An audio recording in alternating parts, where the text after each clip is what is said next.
भारत दुनिया में बहुत अच्छा देश है, लेकिन भारत के प्रधानमंत्री ऐसे हैं, वो भी बहुत अच्छा काम कर रहे हैं।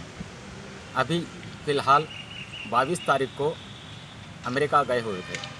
वहाँ पर 4 दिन रहे और बहुत अच्छे से कामकाज हुआ और अमेरिका और इंडिया में दोस्ती हुई और बहुत सारे टेक्निकल और साइंटिफिक और बिज़नेस डील्स हुए हैं।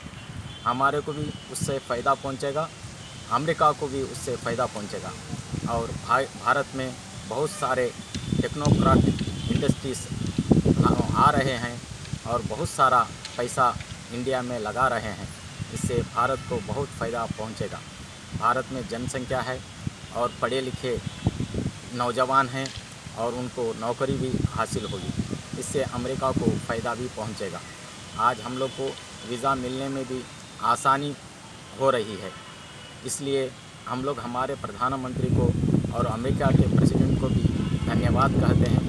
और आगे चलकर ऐसा हुआ, उसके बाद 25 तारीख को हमारे प्रधानमंत्री इजिप्ट भी गए थे। वहाँ पर भी उन्होंने बहुत अच्छे डील किए और उससे भी हमारे को फ़ायदा होगा और इजिप्ट को भी फ़ायदा होगा। इन सारे जगह वो गले लगते हैं और धन्यवाद कहते हैं।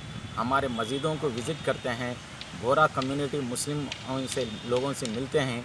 लेकिन जब इंडिया आते हैं तो इंडिया में हमेशा मुसलमानों पर जुल्म चल रहा है। मुसलमानों के बच्चों को ख़राब किया जा रहा है, मुसलमानों के मस्जिदों को तोड़ा जा रहा है, उनके ज़मीनों को कब्ज़ा किया जा रहा है, उनके खाने पीने के चीज़ों पर भी लगान लगा दे रहे हैं। इस तरीके से चलने से अब बहुत सारे तकलीफ़, परेशानी और मानव हनन हो रहा है, मानव अधिकार का उल्लंघन हो रहा है। इसको कौन बचाएगा? इसी तरह आजकल हम लोग देख रहे हैं, पिछले 50 दिनों से मणिपुर में आग जल रही है। वहाँ पर कुकी और मैती 2 ट्राइबल्स हैं, उनके बीच में लड़ाई चल रही है। वो लड़ाई ख़त्म होने की बात नहीं कर रही है। अब तक 100 लोग मर गए और बहुत सारे घर, गिरजाघर जला दिए, उजाड़ दिए। लेकिन यहाँ पर हमारे प्रधानमंत्री, हमारे होम मंत्री उसके ऊपर कोई ध्यान नहीं दे रहे। क्यों ऐसा? हमारे पास इतना अच्छा मिलिट्री है, इतने अच्छे जवान हैं, इतने अच्छे लॉ एंड ऑर्डर है, इसके बावजूद इन्होंने मणिपुर में इस झगड़े को संभाल नहीं सका, हल नहीं कर सका। इससे बहुत परेशानी, बहुत तकलीफ़ होती है। हिंदुस्तान के अंदर मुसलमान और क्रिश्चियनों पर हमेशा ये जुल्म जारी रहता है। इसको बचाने के लिए भारत नहीं, पूरे देश दुनिया को मालूम है, इस दुनिया ने पूछ रही है, इसके बावजूद भी बेशर्म होकर कोई जवाब नहीं दे रहे। और दूसरा उल्टा आप अच्छा है बोल के पूरी दुनिया को बताते रहें और इंडिया में हम मुसलमान क्या गलत कर रहे हैं।